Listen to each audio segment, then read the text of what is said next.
শুভ সন্ধ্যা সবাইকে। অনেক দিন পর ক্যামেরার সামনে এলাম। এই সবেমাত্র সন্ধে দিয়ে সবার জন্য চা করে নিজে খেয়ে তারপর এখানে এসে একটু বসলাম। আজকে দুপুরে চিকেন রান্না করেছি, তবে অল্প একটু চিকেন না রেখেও দিয়েছি। রাতে বানাবো চিকেন বিরিয়ানি। আর বিরিয়ানি হলে তো কোনো কথাই নেই। আমরা আবার খুব একটা বাইরে থেকে বিরিয়ানিটা খাই না, বাড়িতেই ওই সিম্পলভাবে রান্না করি বিরিয়ানি, সেটাই সবাই খাই। আমার ছেলে মেয়েরা আবার খুব একটা মাছ খেতে পছন্দ করে না, ওই জন্য চিকেনটাই আমাদের বেশি খাওয়া হয়। মাটনটা খুব একটা কেউ পছন্দ করে না। সিম্পলভাবে বিরিয়ানিটা বানাই আমি। তবে আজকে আমি কিভাবে সিম্পলভাবে বিরিয়ানিটা বানাই তোমাদেরকে দেখাবো। অনেক কাজ আছে, আর বেশি গল্প করব না, কিছুই কোটা হয়নি, এখন গিয়ে সব কিছু কুটে নেব। তোমরা দেখতে থাকো। চলো এবার তবে রান্নাঘরে। এরপর রান্নাঘরে এসে আলুটাকেও কেটে নিয়েছি আর পেঁয়াজটাকেও ছোট ছোট করে কেটে নিয়েছি।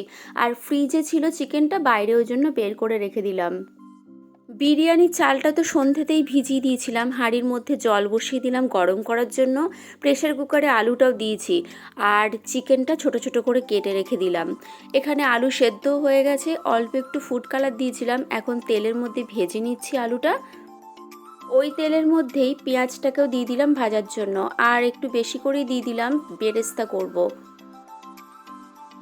চিকেনটা আগে থেকে ম্যারিনেট করে রাখা হয়নি।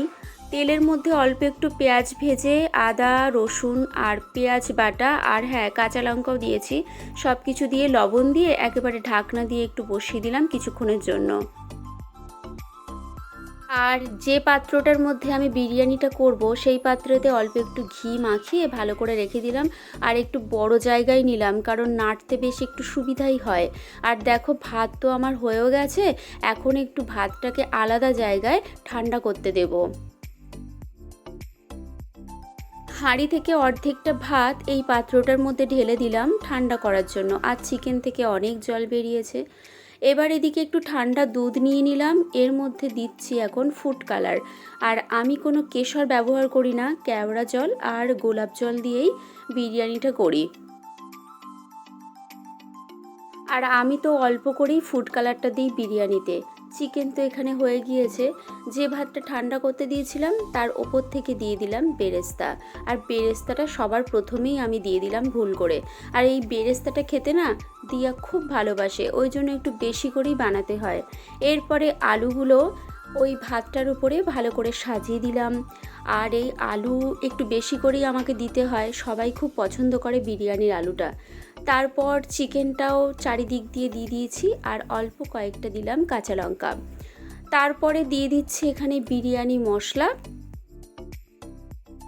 এরপর দিয়ে দিলাম কেওড়া জল আর গোলাপ জল। আমি কিন্তু বিরিয়ানির মধ্যে মিঠা আতরটা ব্যবহার করি না। আর তেল আর ঘিয়ের পরিমাণটাও অনেক কম দিই, মানে ওই তেল তেলে ব্যাপারটা যেন না থাকে। এরপরে দিয়ে দিলাম যে ফুড কালারটা দুধের মধ্যে মিশিয়ে রেখেছিলাম, সেটাই এখন চারিদিক দিয়ে দিলাম। এরপর ওপর থেকে আরও একবার ভাতটা দিয়ে ভাতটার উপরে আলু চিকেন বেরেস্তা সব কিছু সাজিয়ে নিয়ে এবার দিয়ে দিলাম টক দই। আর টক দইটা দিলে বিরিয়ানির টেস্টটা নাকি একটু ভালোই হয়। সব কিছুই মোটামুটি দেওয়া হয়ে গেছে, এখন ওপর থেকে আর একটা লেয়ার ভাতটা দিয়ে যেটুকু ফুড কালার ছিল সবটাই দিয়ে দিলাম। আর দিলাম ঘিয়ের পরিমাণটাও অনেক কম দিয়েছি। আর আমি বিরিয়ানির মধ্যে কিন্তু খোয়া ক্ষীরটা ব্যবহার করি না, খুব মিষ্টি হয়ে যায় বলে কেউ খেতে চায় না। ওভেনটার উপরে একটা তাওয়া বসিয়ে তাওয়াটার উপরে এই পাত্রটা দিয়ে একটা ঢাকনাও দিয়ে দিলাম, আর লো ফ্লেমে 25 মিনিট মতো রাখলাম। এরপরে একটু নেড়েচেড়ে দিলাম যাতে তলাটা ধরে না যায়। আর সারা বাড়িময় বিরিয়ানির গন্ধে পুরো মম করছে। সিম্পলভাবেই বিরিয়ানিটা রান্না করেছিলাম আর খুব তাড়াতাড়ি আজকে হয়েও গেল। বিরিয়ানিটা বসিয়ে দেওয়ার পর আকাশ যে কতবার এসে দেখে গেছে যে কতক্ষণে আর হবে। আমি একটু বেশি করেই বানিয়েছি যাতে সকালবেলাটা ওরা খেতে পারে। এখন বেড়ে দিচ্ছি শ্বশুরের জন্য।